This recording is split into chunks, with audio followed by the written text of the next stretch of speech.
NFL Wildcard Weekend. Plus, we'll talk about the Bengals looking at Matt Eberflus. This coming up next on the Wincinnati podcast.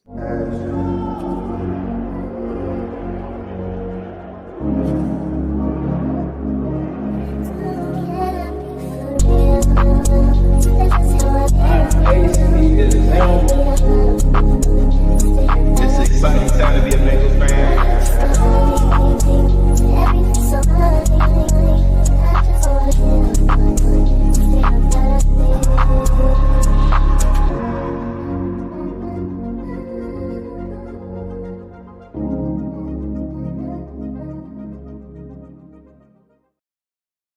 Welcome to the Wincinnati podcast. I'm Ace, he's Zim. We're here to talk to you guys about Bengals news and NFL news as Wildcard Weekend popped off. We're going to recap all of that, but before I get into it, partner, how you doing? Doing good, bro. Coming straight off that Wildcard Weekend. We got a lot to talk about. We had some really key games that I think we need to go and take a look at because based off of our predictions, we got some conversations. We do, bro. We do. I was thinking about that earlier.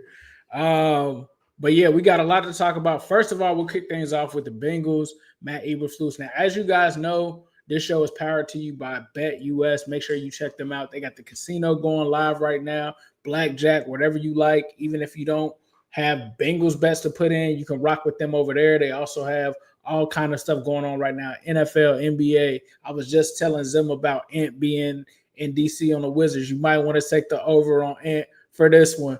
But you can do live betting. You can do whatever you want right now. And as we're talking, the wild card matchup between the Vikings and the Rams is kicking off. So if you want to make some bets there, feel free to do that. All right, bro. Matt Eberflus reported to be in the mix for the Bengals at defensive coordinator. I know you really like this in our group chat. I know you said some stuff on the timeline at Zim Hude. What are your thoughts, bro? Matt Eberflus.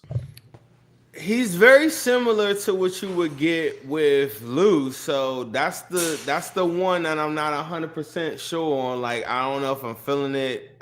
Depending on who you ask. If you ask Bears fan, they're going to tell you he never blitzed.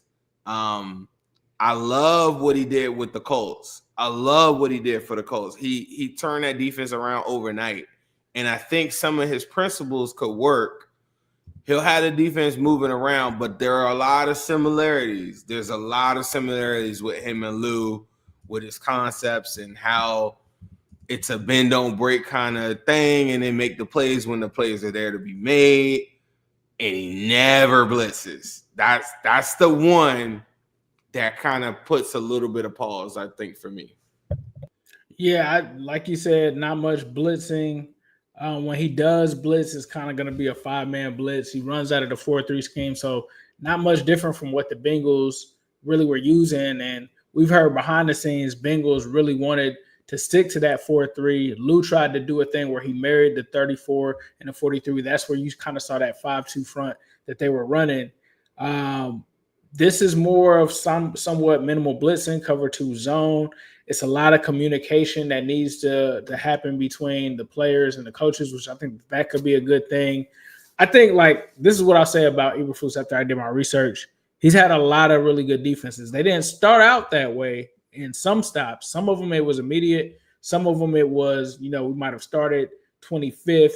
Then we tightened all the way up to like 10th. He has had top 10 defenses.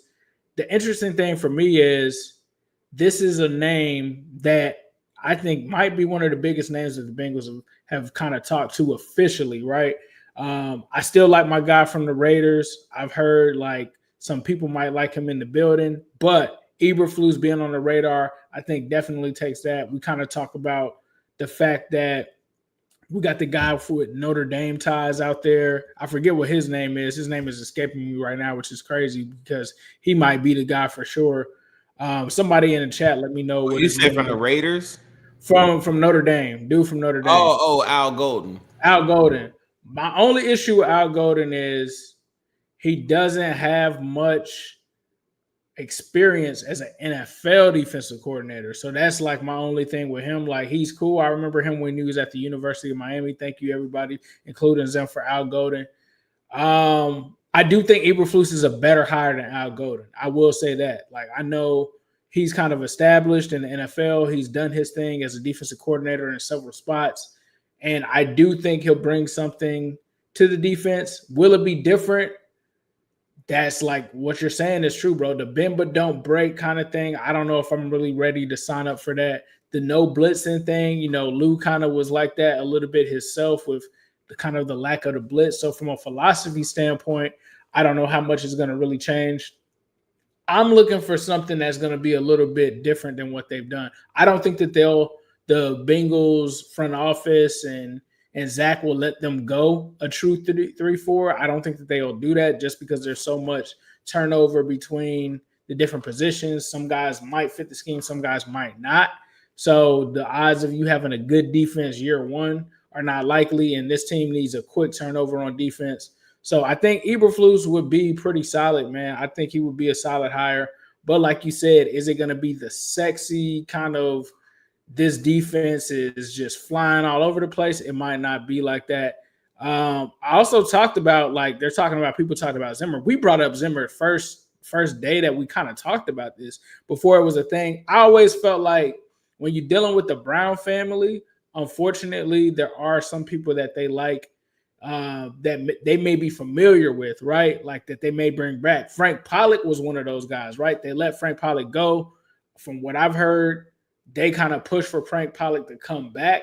Mike Zimmer, my only concern with Mike Zimmer, I love Mike Zimmer. I think Mike Zimmer is one of the best defensive coordinators to ever coach for the Bengals. The issue with Mike Zimmer was, number one, even back then, he had issues stopping the run. Like, Mike Zimmer had some really good defenses, but I start to think about Danny Woodhead and some of these guys just running wild, like Ronnie Brown and Danny Woodhead running wild on the Bengals defense. And then I think about how long has it been since Mike Zimmer has been there? Has the NFL passed him up? And then I think about the job he did in Dallas. Is Zimmer a guy that you are looking at as a realistic option, or is it like, nah, I'm not touching him? I would welcome Zimmer. Also, one thing I think you forgot when you were talking about Al Golden is he was here with the Bengals. You do know that, right?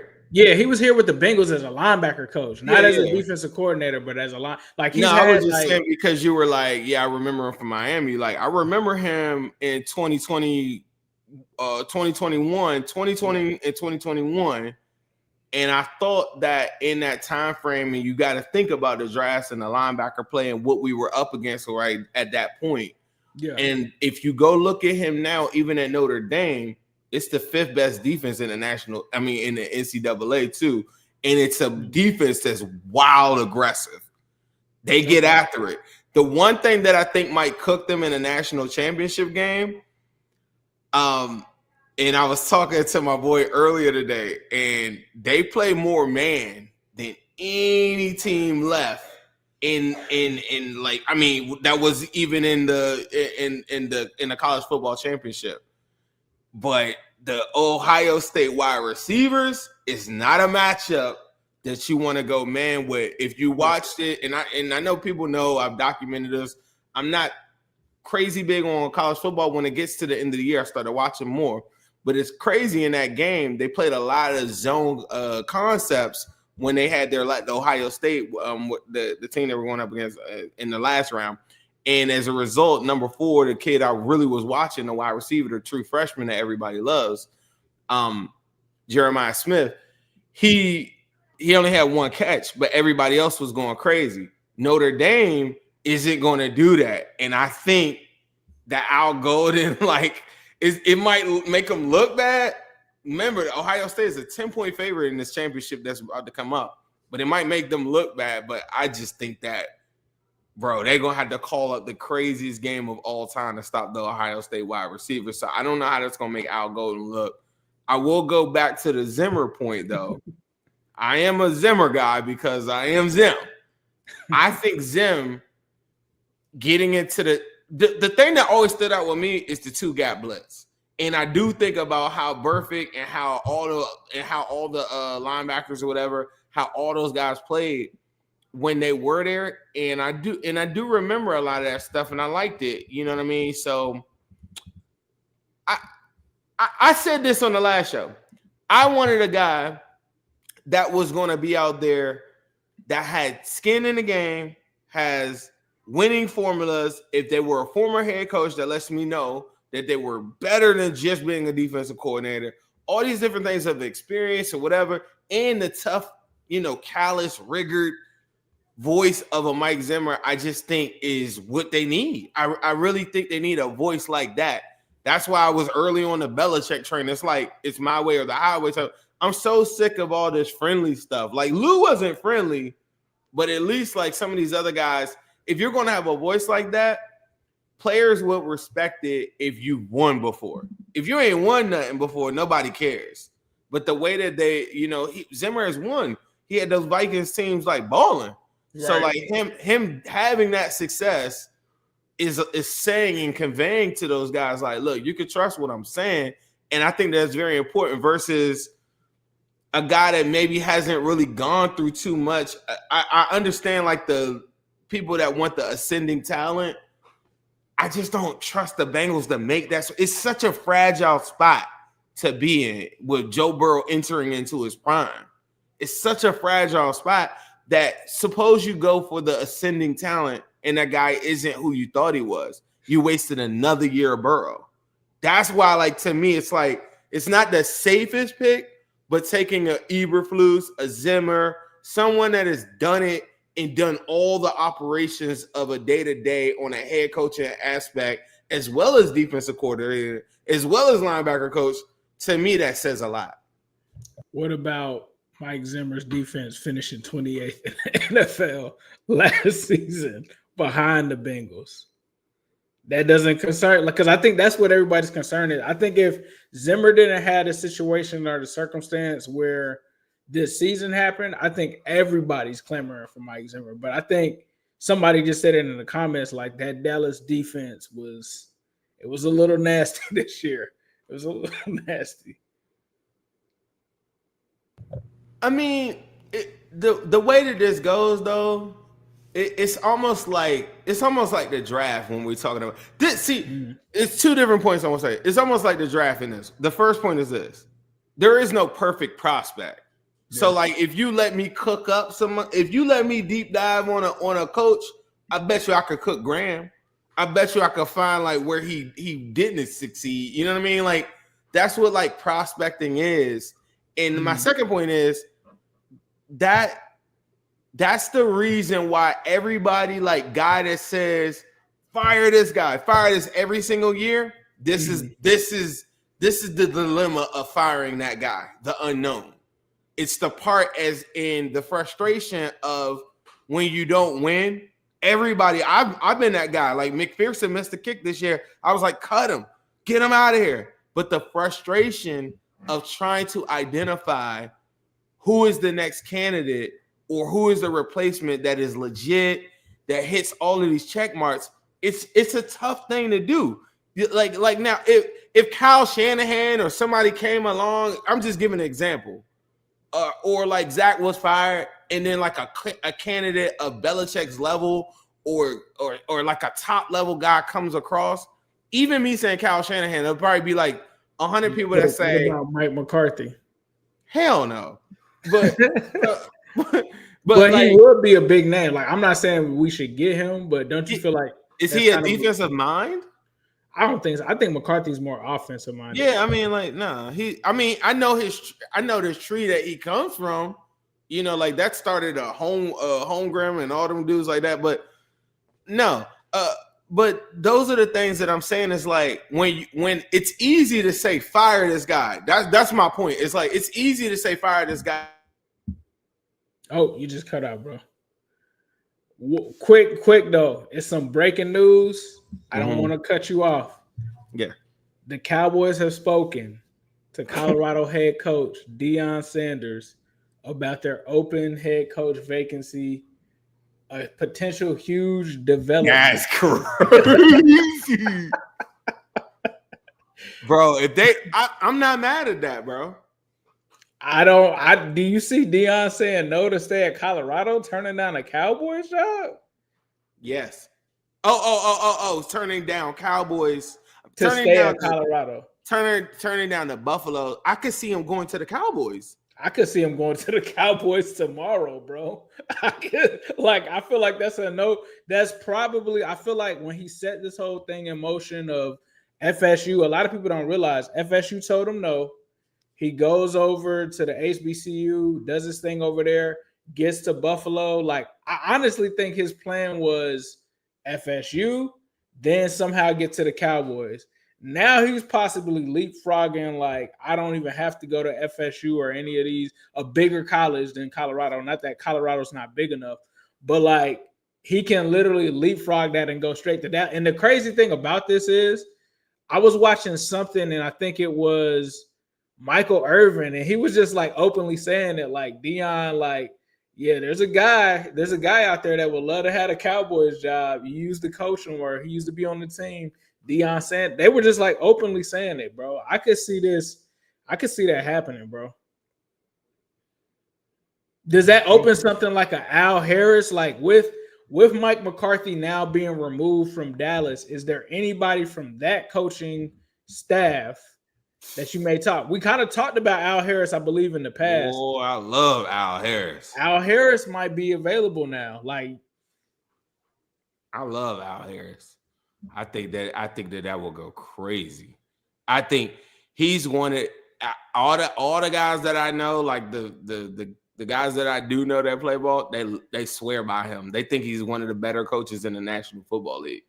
And going back to the last show, it puts a contingency plan in place. Like, I know everybody, you know what I'm saying, isn't going to be on board with, you know what I mean, I'm going to just not finish that whole sentence. But everybody's not going to be on board with Al Harris. But he has what I think it takes to be like a Tomlin level motivator in this league. And I really think he could do that for the Bengals too.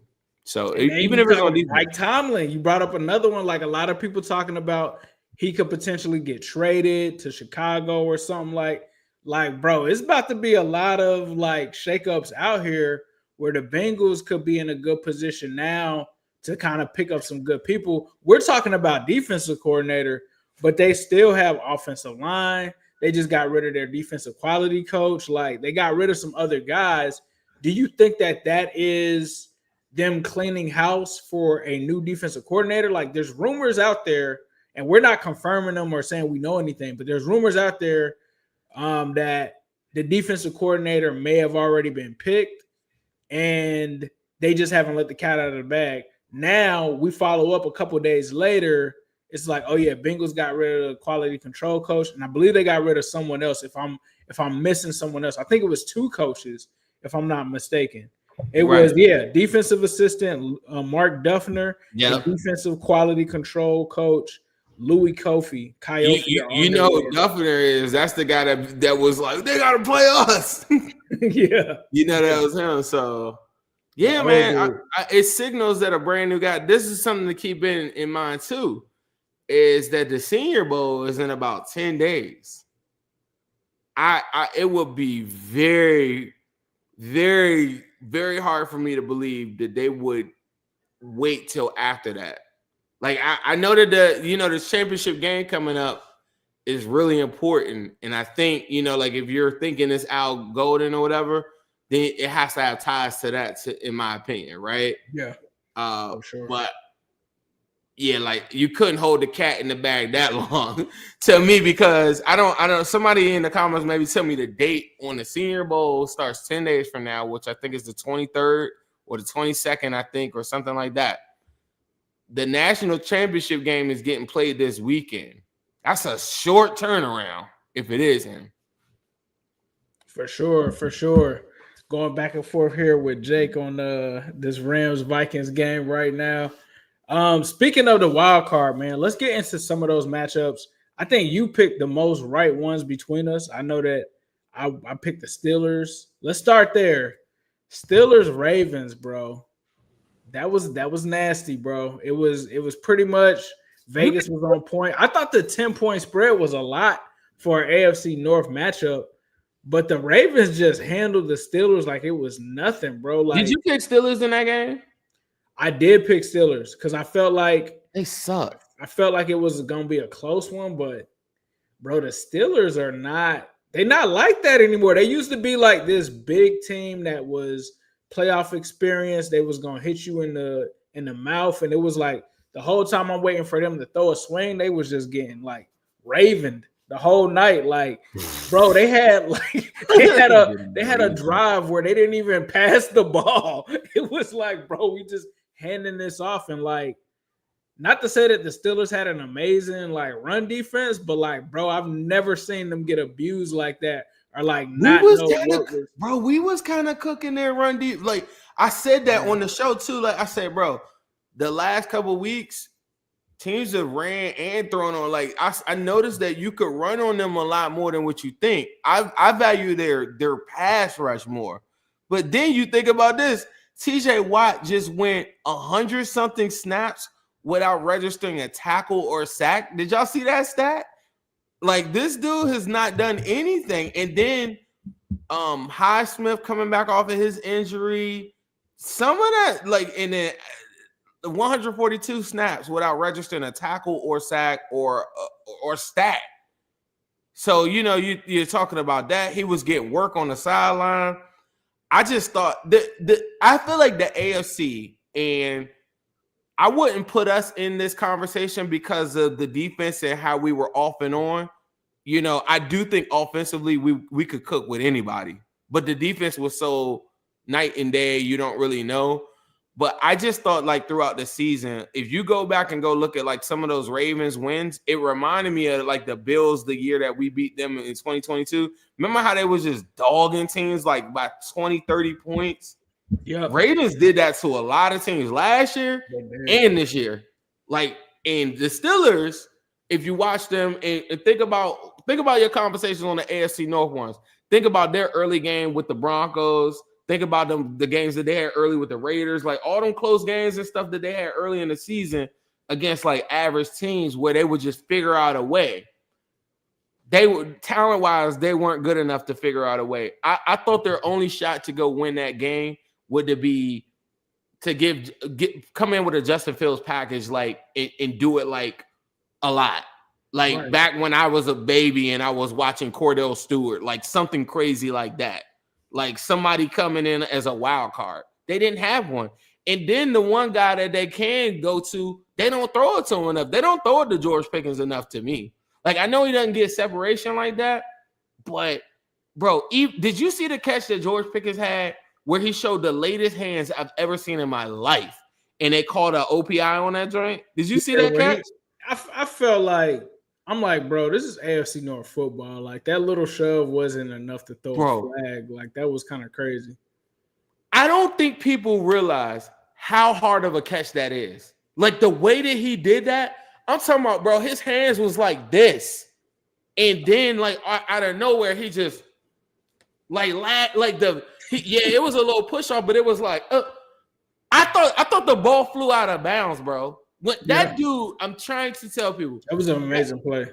You could get caught up in all that media stuff all you want and say, I don't like his attitude. I don't know. But him on the football field, if there's a do or die situation, I feel more confident throwing the ball up to that dude than a lot of the guys that people glaze in the NFL like every single week. He has so much stuff that he has to work on, so many things that are mental. Him catching that football, the one touchdown I had, even that one, he made the dude, like he caught the pass. You thinking like anybody else getting tackled right there. He made two people miss, and then he goes in like and just walks in like, He had another catch.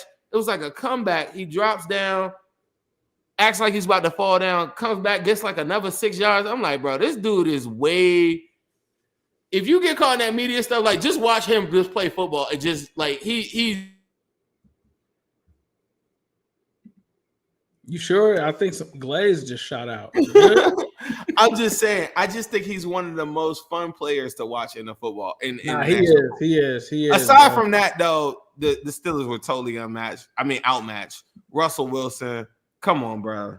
Like, you feel like it was a mistake for them to go away from Justin Fields? Because like a lot of people, especially once the offense kind of started struggling, it kind of just didn't seem like they were going to get out of that lull.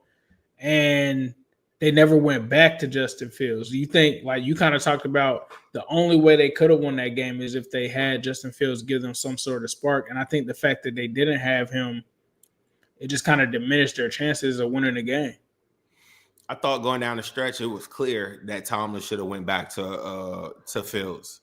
Yeah. And I know it sounds unorthodox, but maybe a couple of drives or a half or something, whoever just ride the hot hand.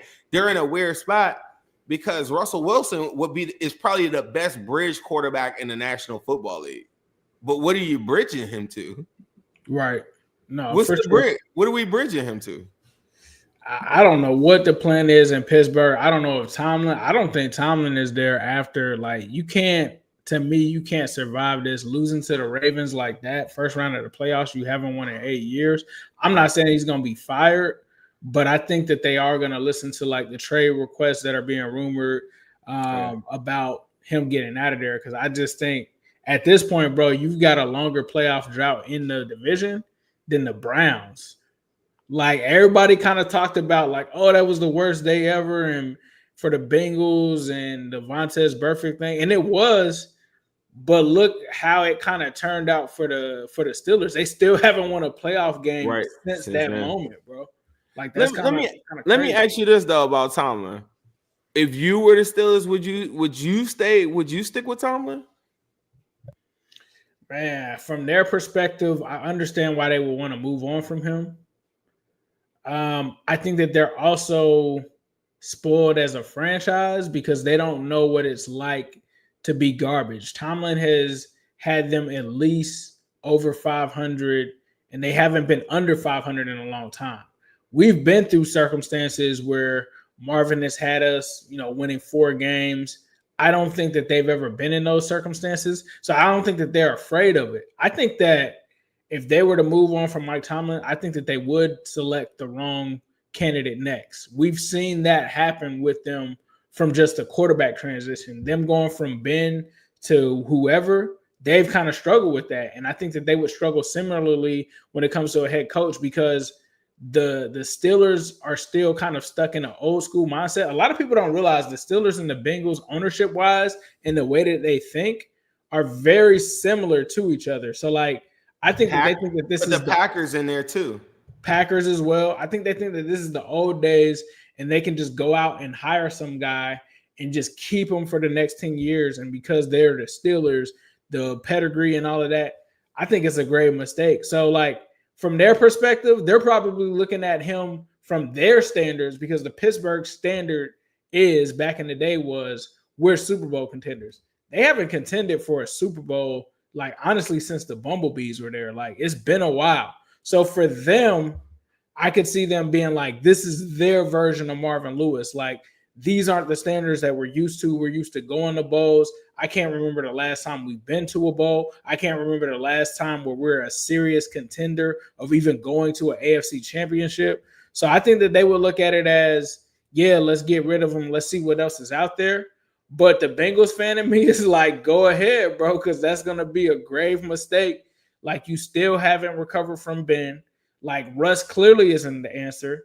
And like I told them before, like, when this whole situation happened, when they got rid of Ben Roethlisberger and they drafted Kenny Pickett, welcome to the Andy Dalton era. This is your Andy Dalton era.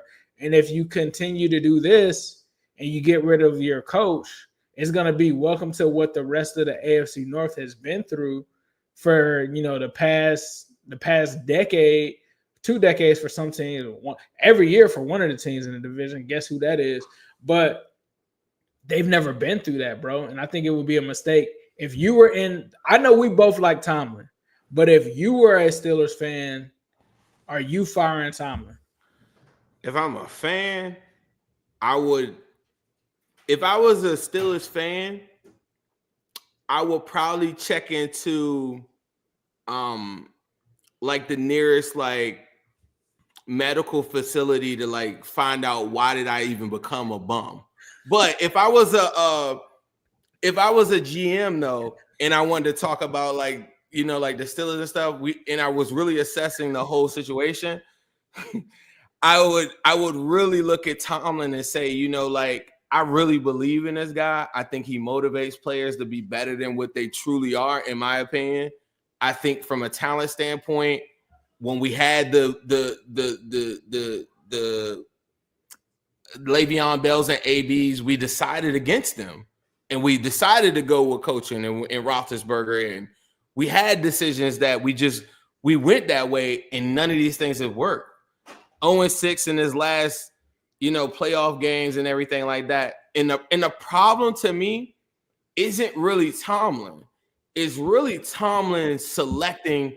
Look at those OCs. Yeah. To me, it's two things. It's one, it's the OCs that he's picking, the Matt Canadas of the world, the Arthur Smiths of the world. Like, you're trying to be, why would you even bring Arthur Smith there? And you don't, like, to me, you got to have a focal point running back level of a Bijan Robinson, or say, I'm going to the draft and we're going to go get like one of the better running backs in the National Football League, if you're going to go that route. And I just never thought that even matched up for that. The other part is, I just don't believe that those are the things that really just I think are messing him up. It's like, he could be as good as he wants to be, and I think he's great, and I think he's one of the greatest coaches of all time. But his selection of an OC is like a good rapper selecting a bad beat. Like, you could rap your ass off. Like a Nas album for beats. Like, great rapper, horrible beat selection. Your beat selection, bro. Like, get your beats up, bro. Get your beats up for sure. We got to pause. We got a super chat here. PD $4.99. The non-playoff team fans are great. 3-peat loans. Yeah, okay. Appreciate your donation. Appreciate the donation. Let's talk about some of these other games, because we're gonna talk. Can I say one quick thing about the Ravens though? Yeah. If you don't get Derrick Henry off the field, you can't beat them. Like, for sure. The only way to beat them is to get him off the field. And the only way to do that is to score points. And you saw that early in the season. We were up 21-7. Derrick Henry wasn't a factor. He had 60 yards in the first game, 40 yards in the second one or whatever, through 4 quarters of football. The only way is to get him off the field. If you don't get him off the field, he's going to wear on your defense, and it's no way to beat that team, in my opinion, if you don't get him off the field. And the only way to do that is what I've said for years. If everybody's following me, the best solution to a run game is the opposition, or stopping the run, is for you to put some damn points on the board. If you do not put points on the board, not happening. Yeah, bro.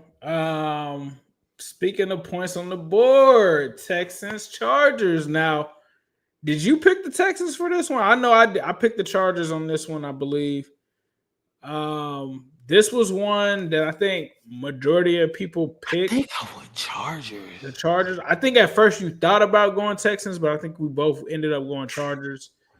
This was one I was talking about that injury report. For sure. This was one where it started off, somewhat slow for a while. It was like 6-0 for the first quarter.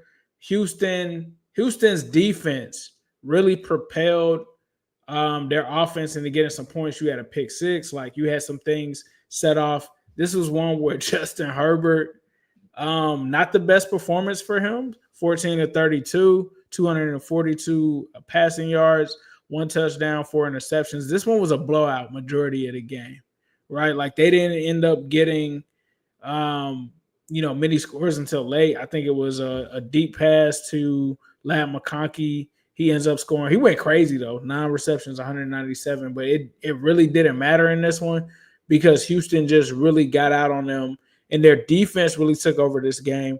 And CJ Stroud came out struggling, but Joe Mixon was able to put the team pretty much on his back. Him and Nico Collins did their thing. Mixon, 25 carries, 106 yards, a touchdown, and then Nico Collins, 7 receptions for 122 yards. They had John Mechie as a big part of the game plan. That one didn't really work out for them. Derek Stingley, 2 interceptions. Kamari Lassiter, 1. And then also you had Eric Murray with an interception. What were your thoughts on this game? the big takeaway, because like I told you, you know, we were talking about this when Burrow wasn't winning games. I said, man, you know how we watch the National Football League is through quarterbacks. I do want to start at the quarterback position. I don't have a nice way to say this, but I thought Herbert, I'm going to call him Patrick for now. His middle name is Patrick. I used to call him J Herbo or something like that. Patrick Herbert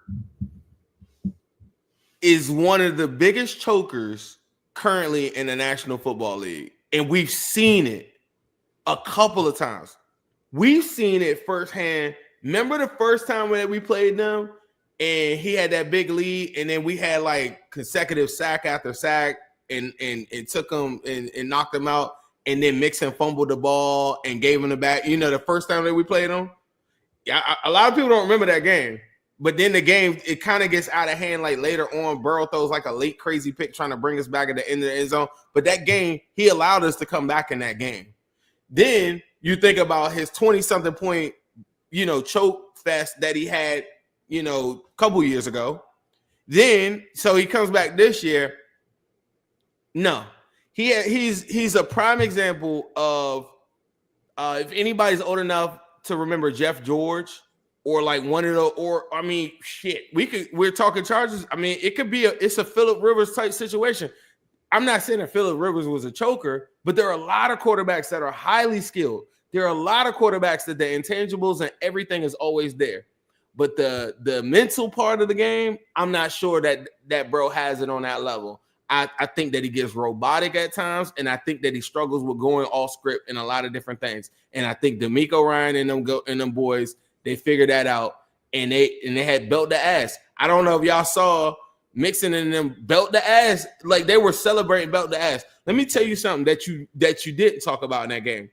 His stat line was 12 for 27 for 147 yards, 3 picks.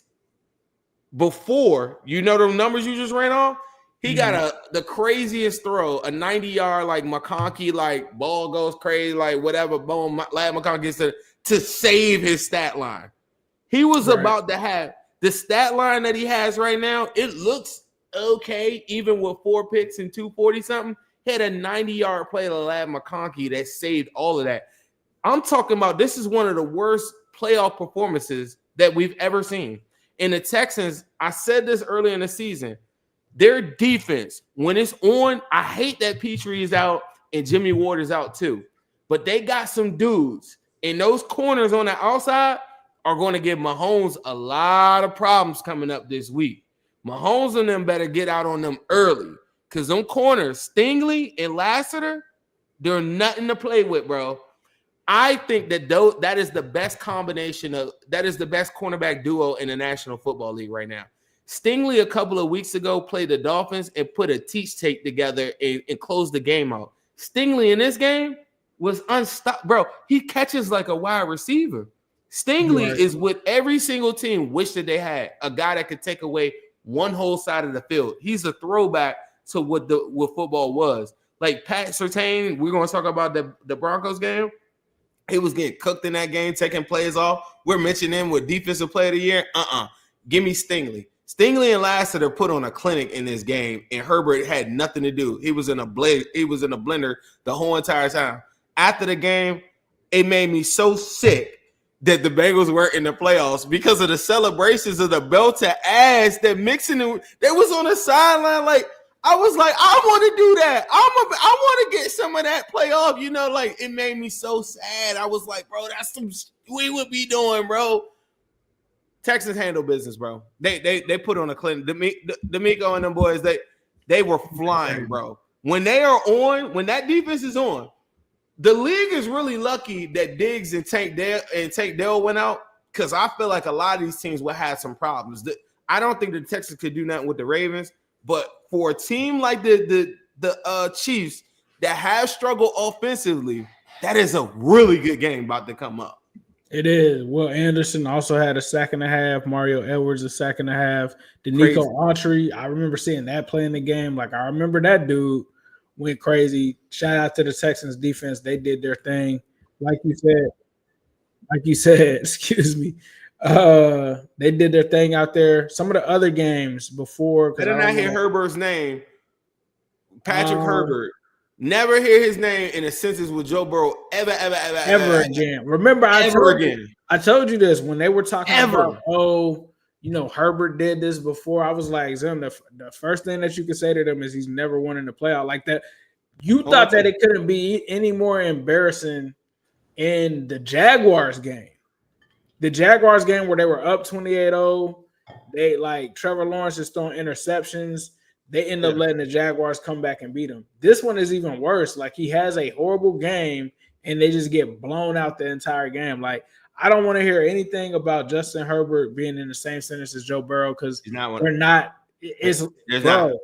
To me, like I always tell people all of the time, it was like when LeBron came into the league, it was LeBron and Melo, right? It was like, oh, which one of these? A few years later, bro, it was like LeBron or Kobe. It went from hey, Melo to this thing, and that's where Joe Burrow is right now. Is hey, what's up with Joe Burrow, Pat Mahomes, Lamar Jackson, Josh Allen? We're not having this Justin Herbert. Like, that's a one-sided conversation. There's only Chargers fans talking about that. And this is why, because Justin Herbert has absolutely no playoff resume whatsoever. His current playoff resume is worse. His numbers are worse than Andy Dalton's, dog. Like, they're worse. Bro had a 40 rating this past week. Listen, Herbert, again, I'll state this. I was not a believer in Herbert, but I understand the skill set. If you're telling me you want to build a quarterback and this is what I wanted to look like, no argument for me. Strong arm, accurate, all these different things. I just think that the mental part of it, the inability to go off script, the inability to bomb back when somebody's bombing on you. Think about the game that the Bengals lost to him. He gave us 3 opportunities to kick him. To cook him.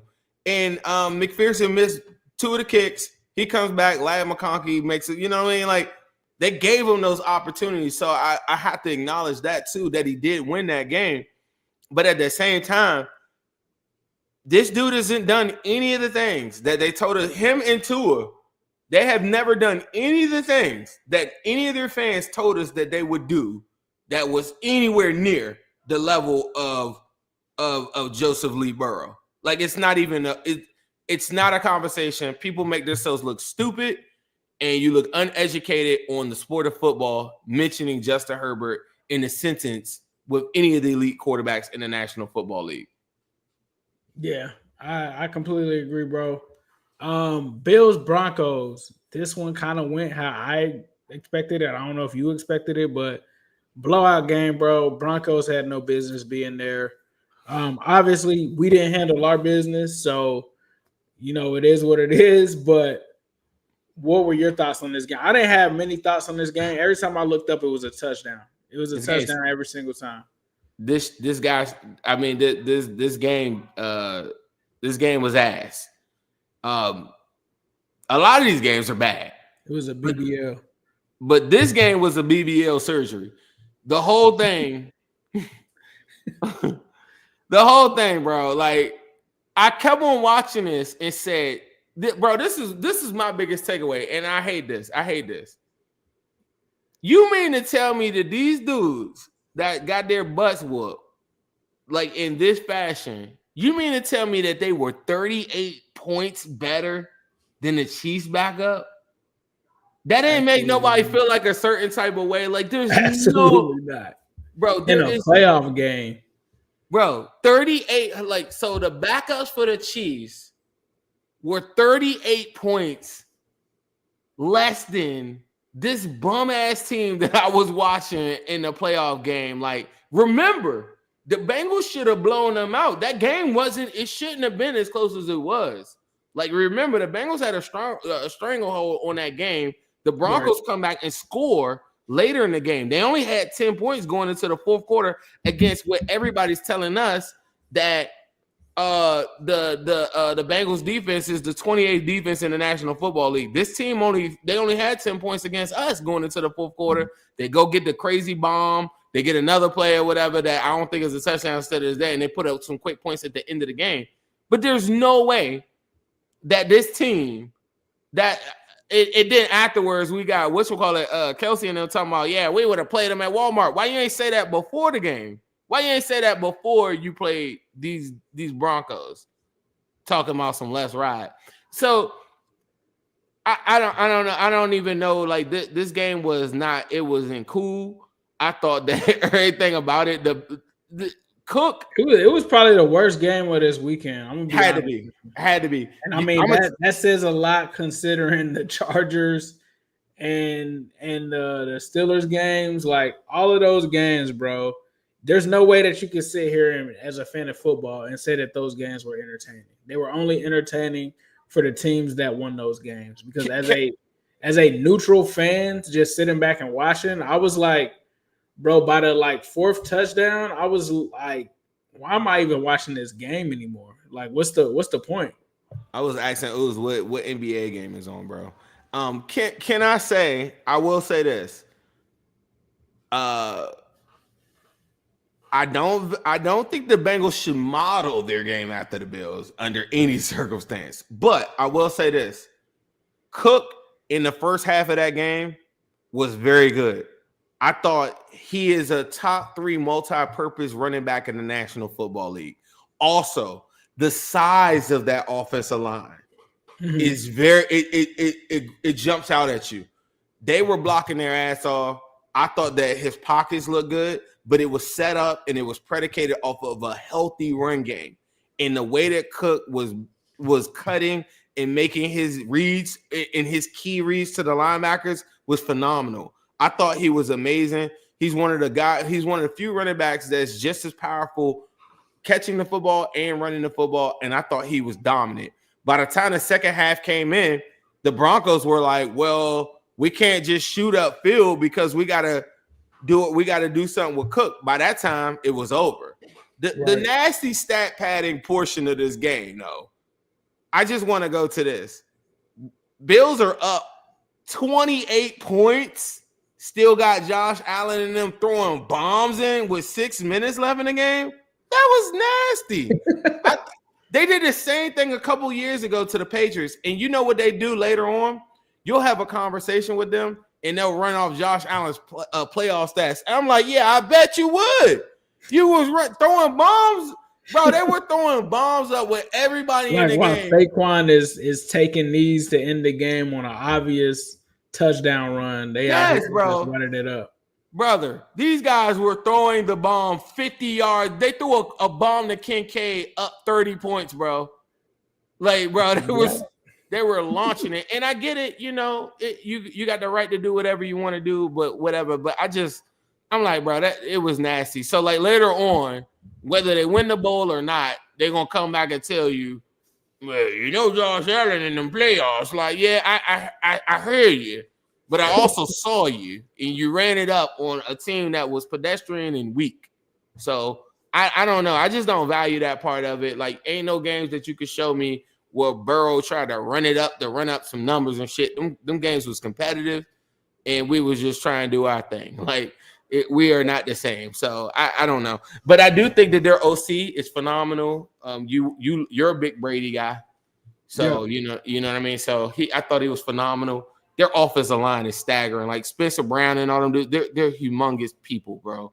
They're like some of the biggest people on earth. That offensive line is dominant. For sure. So, speaking of offensive lines dominating, let's talk about Eagles versus the Packers. This was one where Jalen Hurts had a very bad game. 13 of 21, 131 passing yards, 2 touchdowns. Saquon Barkley really saved them in this one, 25 carries, 119 yards. Could have had even more. Decided to kind of spare the Packers once the game was pretty much in their hands. Jordan Love had a bad game himself. 20 for 33, 212 yards, 3 interceptions. This was one where it just seemed like the Packers every other play were losing somebody. They had Josh Jacobs try to help them fight back, 18 carries, 81 yards, and a touchdown. But it just seemed like this Packers team was too beat up to really sustain anything. And this Eagles team wasn't as explosive as we kind of expected them to be, especially A.J. Brown. He was reading a book on the sideline at one point, and I'm like, man, this is this is not going to be a good situation. But then Devonta Smith stepped up, had some catches. Dallas Goedert had a crazy touchdown catch where he just threw this dude off of him with the stiff arm, ends up getting it there. Nolan Smith had, I think, his best game of the season. He kind of came off. The Kobe Dean was doing this thing but got hurt. Zach Bond just went. Zach Bond was literally everywhere in this game, had an interception. All pro. Yeah, he's playing like it for sure. No, he is all pro. He was all pro this year, bro. Yeah, he was all pro this year. Yeah, he's playing exactly like that all pro right now. Zach Bond. Quinyon ended up getting an interception. The Eagles won this one, but it wasn't the dominant performance that I really expected them to kind of have in this one. But at the end of the day, they won the game. What were your thoughts on this Packers Eagles game? Shout out to the book Inner Excellence. That is one of my favorite books by Jim Murphy. So the book that he's reading, I would encourage. We don't get paid for saying this. This is actually a book that I really like. It's called Inner Excellence. I recommend it for everyone. I thought I picked the Eagles to win this. I thought your boy Jalen Hurts is going to be in a lot of trouble if he gets himself into a game where he is down on the scoreboard. This dude has the best offensive line in football. The pockets that they gave this dude, incredible pockets. This man threw for 130. This is a high school level, bro, his 130, somebody could fact check me. I promise you, 80 of it was off screens. He did have some good throws to Devonta Smith later in the game or whatever. One throw to A.J. Brown, 10 yards was his stat line. No wonder A.J. Brown was reading. I will say this. The Eagles' trenches are deadly. The only team that I think could beat them currently right now in the National Football League is the Lions. If they got to a bowl, I think that they will punch whoever in the mouth. The offensive line of the Eagles is dominant. It's the best offensive line in football. It's not even close. Putting Saquon Barkley with that is like a nasty cheat code that you would do on Madden. I can't even believe that this is even happening in real life. Sometimes when people think about some of this stuff going on, bro, that's a real life Madden move. You got the best offensive line in football. You got A.J. Brown. You got Devonta Smith. You got the best GM in football. You got the number one defense. Let me tell you about the defense. Every single wide receiver that the Packers had, they all got smacked and got sent. Which we'll call it broke his forearm. Jaden Reed in the game. Yeah. Christian Watson had already tore his ACL before the game. He was out, they even knocked Jacobs out the game. The defense for the Eagles beat the hell out of everybody in the AFC North. They beat the hell out of any team. Think about all the games. They smacked the Ravens. They did. So think about that team, bro. Those trenches on both sides of the football are nasty. Nolan Smith, he was going up against Zach Tom. That's one of the better tackles in the National Football League. Bro had 3 pressures on 20-something rushes in a sack. I bring that up because I do want to make this point to every Bengal fan that's watching this. I don't care if you assemble 5 Panay Sewells. As long as your coach is dropping back 30-plus times, there's going to be a Nolan Smith. There's going to be a T.J. Watt. There's going to be a Myles Garrett. There's going to be there's going to be a Will Anderson. There is impossible for you to pitch a perfect game. You can fix every guard that you want until you establish a run game, like what the Eagles did, like the Bills did, a competent one. Then all the offensive linemen that you bring in, you're all going to say that they're bums. All the guards. I firmly believe that Amarius Mims, if he would have went to the Eagles in a perfect world or something like that, he'd be regarded as the best right tackle in football year one, off the break. But when you're dropping back 40 times, why do y'all think his PFF grade is so low? Because he's never in a position of dominance. Big 320-pound men, they want to push people. They don't want to be in retreat for a whole football game. I thought the lesson that I learned from the game was that all of these teams that ran the football effectively and beat people up front and punched on them, they beat the hell out of everybody. And when you don't run the football and you're hitching your whole entire wagon and your whole offensive game plan to one guy, Joe Burrow, dropping back 40 plus times, I promise you, he's going to get hit. Somebody online was like, well, Zim, all we got to do is fix the guards. Since Zach Taylor's been here for the last 6 years, they've drafted 7 different offensive linemen, and they've also brought in over 7 acquired free agent offensive linemen. Y'all mean to tell me 6 years later, all of them are bad? Let's think about this. Kappa wasn't bad before he got here. Like all these guys, they weren't. Orlando Brown wasn't bad. What's the known? Let's be smart.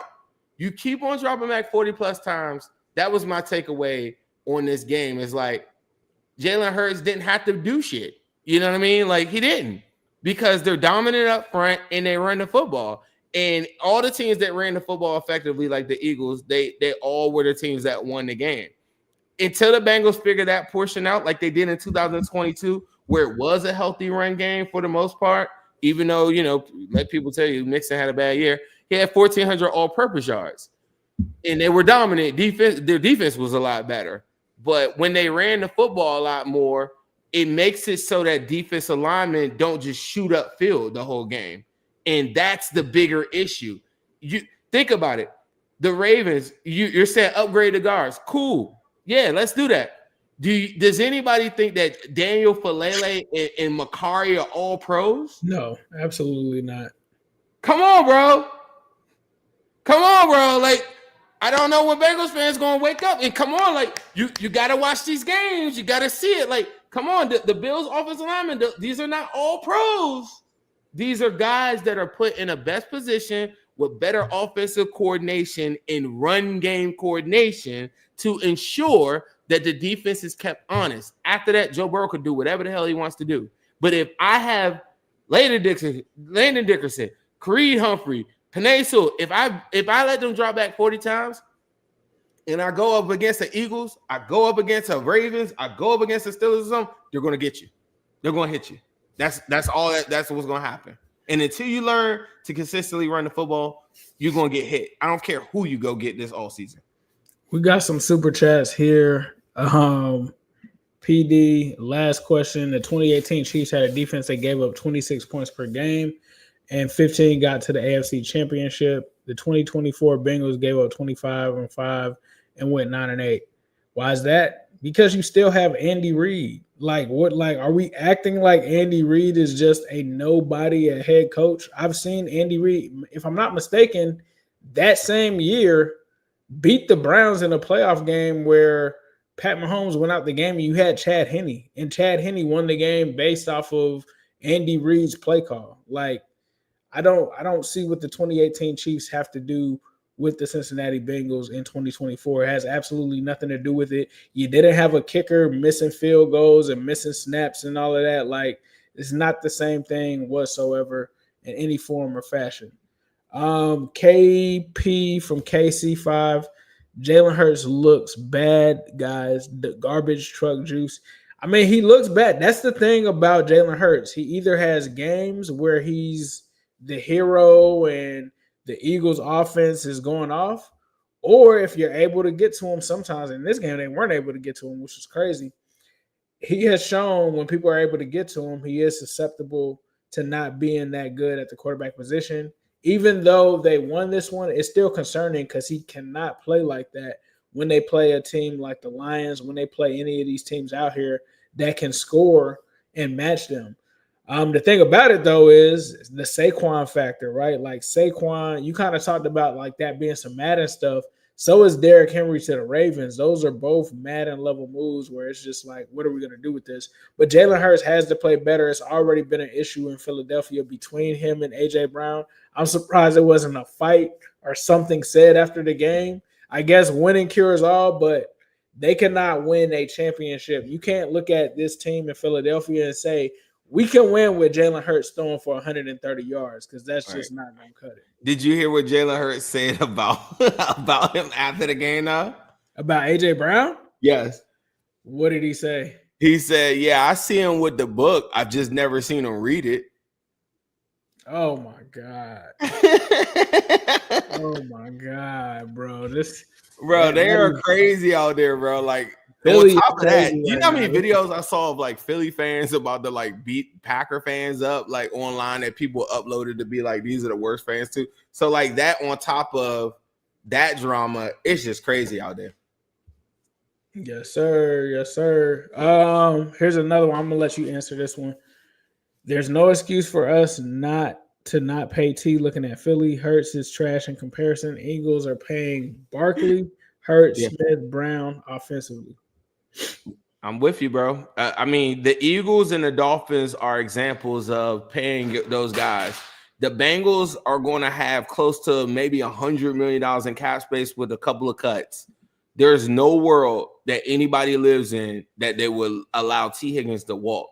Now, if T. Higgins, they don't agree to terms or something like that, that's a whole different story. And then even in that world, I think a team like the Commanders, I think would go give me a first-round pick for him. I honestly do. I think Commanders would say, bro, if I have Terry McLaurin and T. Higgins, like I could go crazy. And they'll give you the Commanders, Bucks, as we wrap up this show. Thoughts on that game? I'm thinking I told you so. That now, like, so mind y'all, everybody. Ace is texting me, talking trash in this game. I said, damn, he's gone pretty quiet on me as this game is going on. This is the best game of the whole playoffs. Goes quiet. Daniels misses a couple throws here and there. But, bro. Oh, you just got muted. Baker Mayfield. Oh, my bad. Year one. I don't want nobody comparing them to Lamar. I think Jaden Daniels is Jaden Daniels. And that's not a shot at Lamar or whatever. His game is totally different. Him coming out the one, like now Lamar is a little, it's different.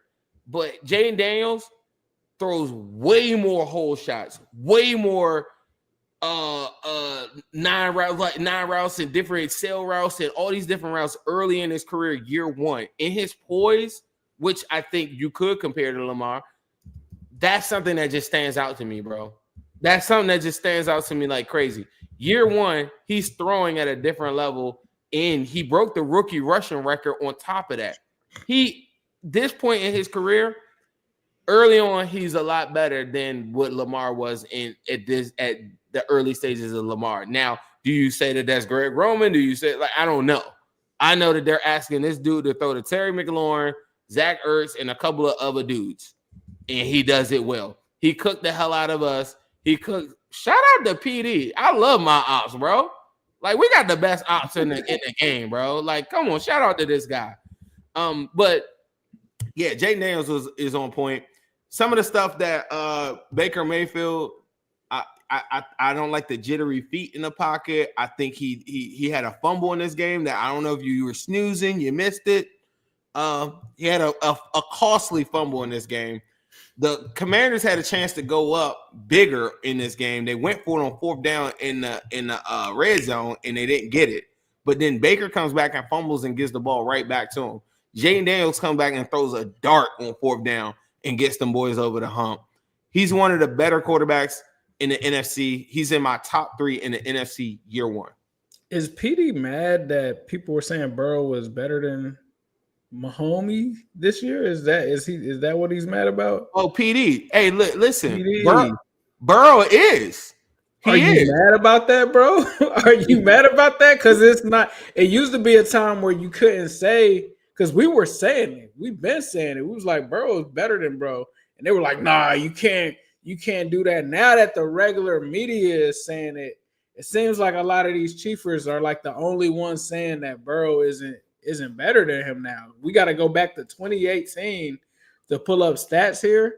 The Chiefs did play the Browns in 20. Excuse me, bro, for not, but did it happen? Yeah, Chad Henne did win a game against the Browns because of Andy Reid. Was Andy Reid still coaching? Yes, he was still coaching in 2018. But He's PD. Why did you leave off the fact that Burrow led 2 game-winning drives in that playoffs? Also, and why did he leave off the fact that Burrow got sacked 70 times? Why did he leave off the fact that Burrow just had a 2-win team? He didn't inherit a playoff team from a guy that was supposed to be considered an MVP and Alex Smith. And why was he considered that? Because of Andy Reid. Andy Reid made him look like that. But let's stop acting like Andy Reid isn't a good coach. He won a Super Bowl with you guys. He also was always going to the NFC Championship with the Eagles. He made Kevin Kolb look like a solid quarterback. He fixed Michael Vick's passing and had him being one of the most accurate passers. Like, we're not doing this, bro, where we act like it's no. I want to do this, PD. We're not doing this. We act like it's all Pat Mahomes. It's not all real Pat quick. Mahomes. Hold on. Forget all of that. The full whatever. Let's stick right on that playoffs. Okay. How come, PD, you're leaving off the part where you were crying after he came back 21-3? Did you think that the defense magically put points on the board? Did you think that the defense just handed the ball to Joe Burrow? Did you think that Joe Burrow somehow just magically fell on those points to come back for one of the biggest AFC championships recoveries in all of history? And then the following year comes back with a better football team. And like Ace just pointed out, didn't inherit some playoff roster, didn't inherit any of those things. Came back the following year with 3 backup offensive line and almost cooked you at your house again if it weren't for 5th downs and Ronnie Tolbert. How about that, PD? Another one from him. He's talking about correct answer is 2018 Kansas City quarterback had 50 touchdowns and 5,000 yards. That's why Pat Mahomes. Whatever, bro. We don't care, bro. We're talking about right now. Don't y'all got a game next week? What you worried about the Bengals for? Don't y'all got a game next week, right? Texans. I'm gonna give PD a mic, right? You know what's gonna happen if y'all don't 3-peat, because y'all been cashing them checks in early. We gonna see, bro. We running kind of low. We can run it kind of long on this show. We are running kind of long. Bro. Hey, shout out to everybody for tuning in. We about to wrap this up. We can't wrap this up without shouting out our biggest sponsor, Midwest Best Barbecue. Let's take it to them and let's get up out of here. G-Funk wings and them CTVs. Midwest Best is the place to be for queuing wings. Midwest Best is the place to be for queuing wings. It's the AC to the Zim, M into the B's. Uno wings, G-Funk wings and them CTVs. Midwest Best is the place to be for queuing wings. Midwest Best is the place to be for queuing wings. Say what up to Jordan Battle. We be going to battle. Intercepting balls like CTB did on Seattle. Putting 6 up on AZ. Juice gang amazing. Make sure you come get these wings, cause Zimby stay blazing. And T-Game be smooth as ice. Jamal making DBs fold. TV got big levels, and now you already know. Hits so pretty for Uno wings. Cam got the new wings. We call them CTBs. Only at MBs. H to the Zim, M into the B's.